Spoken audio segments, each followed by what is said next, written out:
The House has voted in favor to charge Steve Bannon, Donald Trump's former advisor, who was fired from the administration in 2017, with contempt of Congress. Now, criminal contempt of Congress sounds like a very serious charge, but the likelihood of spending any time behind bars is incredibly slim. We'll talk about that in just a moment. But before they had that vote, there was an interesting moment between Representative Jamie Raskin and Representative Matt Gaetz. Matt Gaetz, of course, wanted to defend his buddy Steve Bannon, which led to things getting pretty heated between the two lawmakers. Let's watch.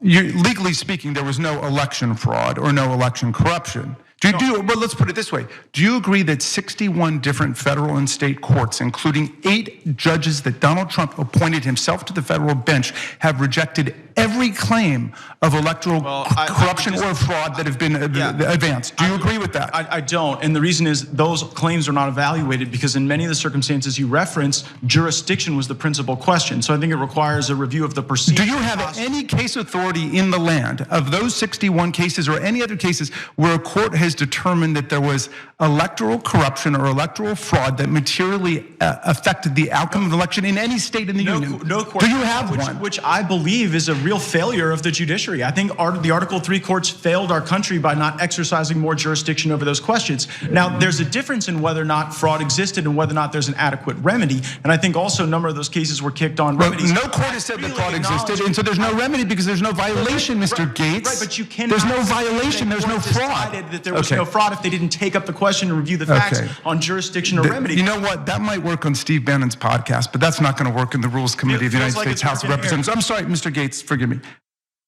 Yeah, let's see more of that from the Democratic Party, not just in regard to Donald Trump and his cronies, but in regard to actually fighting for legislation that would materially benefit Americans' lives. But I did really appreciate that moment because everything Raskin said there was true. And let's be very clear, in case after case, in court battle after court battle, the federal judges, including federal judges who were appointed by Donald Trump, were like, hey, all right, can you guys present your evidence for voter fraud?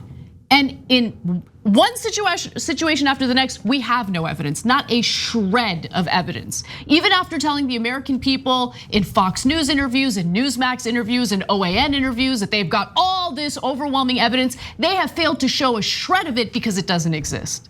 So the fact that we're still talking about this blows my mind. Yeah, so that was near perfect. Actually, I have one thing to add to what Raskin said. Let's note for the record, by the way, Raskin is one of the most progressive members of Congress and also one of the smartest and very practical. Now, in that line of questioning, he did something that every Democrat should say. And finally, it was so good to see it. They lost 61 times. You lost 61 times. So where's your evidence? In all of those cases, you never presented any evidence because you don't have any evidence. And he said, not only did you lose every single time, can you name one court, including all those Trump-appointed judges, that said, here is a piece of evidence, one piece of evidence that there was fraud? Can't name one, because there weren't any. Now, I wish he'd handled the jurisdiction part a little bit better. So this is a fallback thing that conservatives do. All the courts rule just on certain jurisdiction. That's not at all true. So it's true in the Supreme Court, but in the majority of the cases, they actually ruled on whether there was fraud or not. So it's just a lie. But even on the Supreme Court, the reason they don't have jurisdiction is because Trump would have a case to go in front of the Supreme Court. Remember Bush v. Gore? They had jurisdiction there because Bush and Gore went to the Supreme Court and said, this obviously affects me. And so Trump could have done that. Trump didn't do that because he didn't have any evidence. So he goes to court and says, I don't have any evidence, but I think it affects me. And the court's like, no, you don't get jurisdiction by not presenting any evidence. You were not affected. Another great line that Raskin had, which is absolutely true, is the reason there was no remedy is because there was no fraud. What am I supposed to, in a court case, you go, hey, here's the problem, and here's why you should compensate me. Whether it's money or redoing of election or whatever it might be, right? Well, you never answer the question of the problem. Like you never said, here is the problem, like the crime or fraud or rigging that happened. So how could it give you a remedy on a problem that doesn't exist? You guys, I don't know, maybe if some of you are right wing, just for God's sake, read something other than right wing media They're literally lying to you. Read any other article, pick them, okay?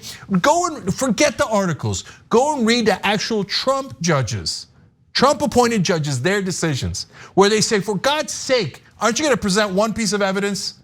No, then get the hell out of my court. And look, I mean, since Biden won, I think everyone forgot about everything that transpired in the lead up to the election. I mean, Donald Trump had so many different things going in his favor, right? You have a Trump loyalist in charge of the post office, essentially doing away with some of the machines necessary to go through the ballots, right? Because there was an influx of mail-in ballots, and in order to have the capability to process all of them, you would need the machines, and the machines were taken out of commission. And then in the last minute, Louis DeJoy, who again, Trump loyalist, who's the head of the post office, even today, by the way, I don't know why Biden hasn't done away with him. It's insane, but he was forced to make them operate again, but it was in the last minute. I mean, all of the disinformation coming from the Trump campaign in regard to the election and the mail-in ballots and everything that was happening, all that stuff. I was convinced that Trump was gonna steal the election because of all the shenanigans he was engaging in. But even with all of that, even with that upper hand, Trump lost. And he lost because of COVID. Let's keep it real. He lost because of his handling of COVID. And the fact that he and his enablers refused to accept that and admit that is infuriating because of what it's doing to rip the country apart. I mean, Trump inciting what happened on January 6th, claiming that he was gonna go with those people to the Capitol building to demand taking the election results back. And then he turns around and goes to the White House while all those people face federal charges.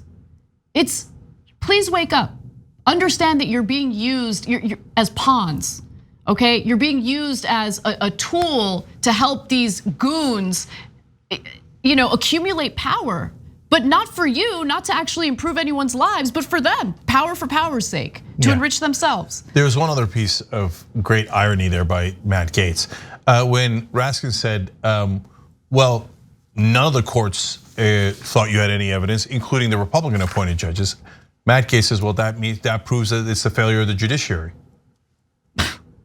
No, because you lost doesn't mean they failed. It means you failed. I mean, look at that circular reasoning. Yeah. If we present no evidence and the judiciary says we presented no evidence, obviously the judiciary must be wrong. So we now have to change the courts because they have failed, because they're now relying on evidence, and obviously they shouldn't. So I want to go to one more clip from their exchange, because once Matt Gaetz realized that his hollow arguments weren't really going over so well, he resorted to irrelevant attacks. President Trump asserted executive privilege for McGahn. President Biden has not asserted. I believe there is. Has not asserted executive privilege. President Trump has initiated litigation. Look, the reason you all waited on McGahn is because the Russia hoax wasn't going well for you, and the reason you're not waiting now is because you have no other legislation or other solutions for the country. All right, that's why Mr. Jordan, let me switch to you. You had the McGahn playbook, but you've ditched it because you guys need January 6th so bad. All right, so let me fill in the blanks on that, because what Steve Bannon cited for his reasoning in just refusing to go along with the subpoena. He was subpoenaed by this panel as part of the investigation into January 6th. He ignored it. He ignored the subpoena, which is why now he's being charged with criminal contempt of Congress. Now he claimed, well, I mean, executive privilege, right?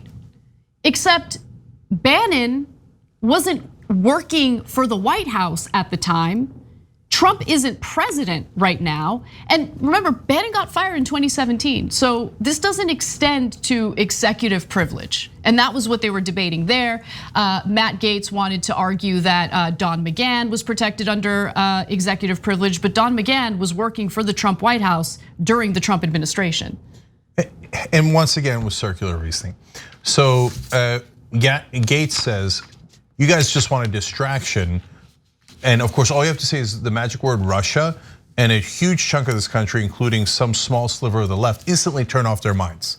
They go, oh, he said the word Russia. No, everything the Democrats are doing are a hoax. I hate Democrats. The word Russia was like, it's a Pavlovian reaction now, right? And so ironically, that is the distraction.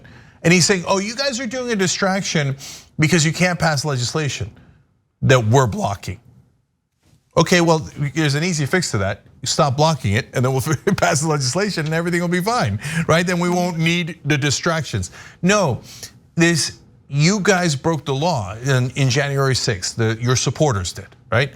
And we want to see, who did what in that instance. You're saying, do not investigate law breaking because it would be a distraction from the way that we are blocking your agenda.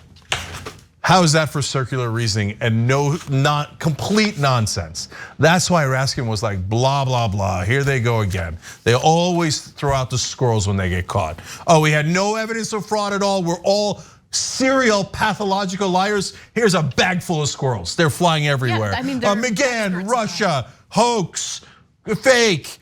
Blah, okay. No, it's an endless inventory of squirrels. I don't know where they get all the squirrels from, but they're always prepared with squirrels. It's all you get, both with right-wing lawmakers and right-wing media. Constant, I mean, that's the reason why they immediately resort to things like Mr. Potato Head or Dr. Seuss or whatever the next distraction is meant to be. In this case, Russia is a perfect distraction to very real accusations against Steve Bannon and his role in what happened on January 6th. It's a hilarious example you gave and shows how deeply ironic Gaetz is. You guys are just doing distractions so that we're not talking about the real issues like Dr. Seuss. Wait, what?